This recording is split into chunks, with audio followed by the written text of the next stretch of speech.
been in Catch-22 with Anthony Perkins. Is that a coincidence, or did that help lead to the fact that you got this part in this film? They're not really connected, except Tony and I were best friends for a long time. I did a play with Tony, Star Spangled Girl in New York, and then we were in Catch-22. But our agent, we all had a lot of people in this movie had the same agent, Sue Mengers, right? AKA Dyan Cannon. Right, and Dyan plays Sue, and Sue, she sent me the script, and she said, you should read this, they want you for the part of Tom, right? Tom, yeah. Right. Yeah. It's been a little while, and I said, okay, well, I'll read it. She said, well, here's the thing, I already told them you accepted it. And she spoke this way, honey, they'll be real mad if you don't do it. So I read it, and also I saw the rest of the cast. You know, when I saw James Mason and Jim Coburn and Dyan and everybody, I thought, well, you know, and I wanted to do it anyway. And you get to go to the south of France, so not so bad. Did that happen on a regular basis, where Sue Mengers would basically take a job on your behalf and then tell you that you were essentially doing it? She did it with Westworld. So, Michael Crichton has written his script, and I'm going to send it to you. We were in New York, my wife Paula and I said, well, I'd love to read it. It sounds interesting. Well, honey, you're already in it. I also love the whole full circle of it all, because Bette Midler, of course, played Sue Mengers on stage in I'll Eat You Last, I think it was called, which was so brilliant. And here she is singing the song. Gotta have friends. Okay, so what was your reaction then when you read? I mean, this is a very dense script with so many twists, so many extra murders that you weren't expecting. So what was your reaction when you read all the twists and then realized that you were, in fact, a double murderer? Well, I met Stephen Sondheim real early. Before I was doing anything we had a mutual friend, their names are the Holleriths, and this was a young Stephen who invented these games. And at the people's apartment, we played this game, and it was called Hollywood or something like that. And then afterwards, I went to 79th Street Crosstown Bus and walked with a Stephen Sondheim, not knowing, of course, I suspected he was a genius because of this game. But of course, you know, we all know what a brilliant genius he really was. Anyway, that was the first time I met him. And neither one of us had done very much at that point. And then when I read it, Tony and Stephen had these games in New York where they would invite people, and every person would get a car to drive them around, and it was a treasure hunt. And it was a treasure hunt all over the city. Wow. And there would be clues like, the lady with the torch will tell you what's next. And you say, lady, oh, it's a Statue of Liberty. So you had to get in the car, go to the ferry, go out there, and there was a clue out there. They had these amazing games. That's 6 hours right there just to get there. The games lasted for like 2 days or something. So they were into this. And the other thing that was, they always said, well, with all the Agatha Christie things, there's always a scene at the end where Poirot or whatever lines everybody up and says, this, I have all the clues now, I know what has happened. And then he would explain it, and you'd say, okay, I guess that's right. So they said, we want to do one when you can play the game, when it really is all there. And it's even in the title. It's the last of Sheila.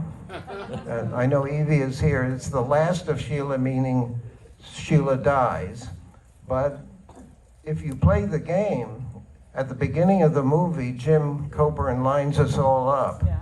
And then he says, no, you go here, you go there, and puts me under the A. So the last of Sheila, like in a crossword, is the letter A. And that's the killer. So it's there from the very beginning, and you can play it. And that's their brilliance, really. Yeah. So, were Tony Perkins and Stephen Sondheim with you all during the production of this film, or were they already on to other things? No, they were there just at the beginning, maybe at the first read-through, and they were gone. Yeah, you can't keep everybody in the south of France. What are your recollections of Tony Perkins at that time? The same year the movie came out, he married Barry Berenson, Yes. but I also know it was a very tumultuous time for him personally. I mean, he was in therapy, I think he was working a lot out. What was your friendship like at that time, as you recall? Well, our friendship was very, very close. Tony and Barry were among our best friends, and Tony's son, Osgood, who's now become a terrific screenwriter and director.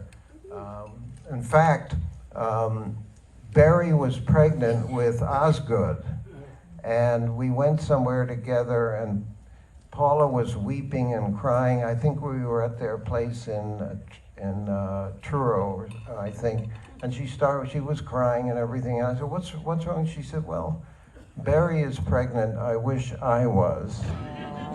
It turned out she was. So Osgood and my son Ross are, very close. Yeah. There's a story that I read about, and I'd love for you to explain it to me, where apparently on the set, James Mason came to you and said that he wanted you to go have a drink with him, and that you went out for a drink, and about 20 or 30 minutes into this drink, you realized that he was actually doing something a little bit different. Yeah. The greatest acting experience working with someone I ever had was working with him.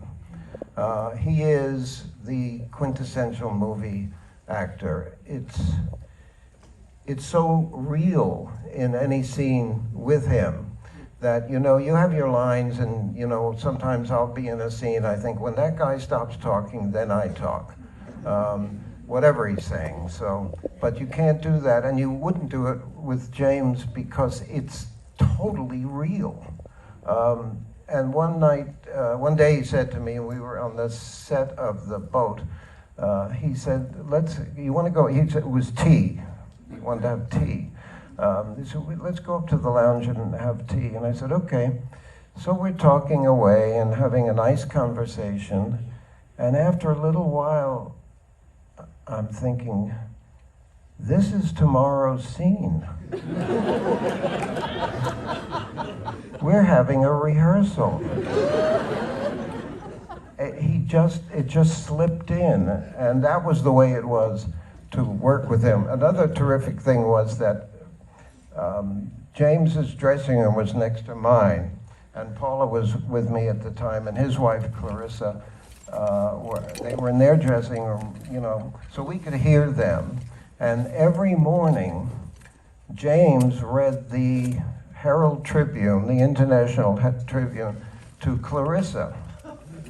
So we would hear the news read by James Mason.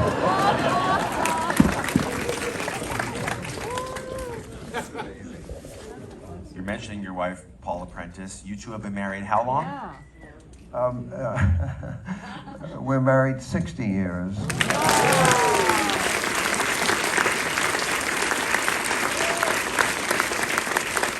Telling me in the green room we've got 4 grandchildren. They are 3 in Colorado and 1 in Atlanta. Yeah. What, besides, I'm sure your grandchildren are probably the favorite part of your life. What are other favorite parts of your life right now? Oh, well,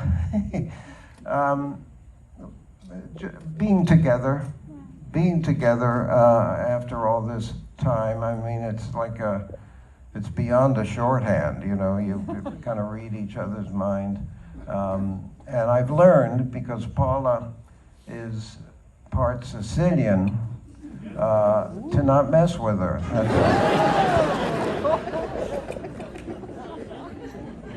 You learned a lot over 60 years. I'm so sad because we're on a very strict time schedule so we can turn this theater around. I want to sit here and talk to you for an hour, but Richard Benjamin, what a pleasure to have you here. Thank you all so much for being here. Enjoy the rest of the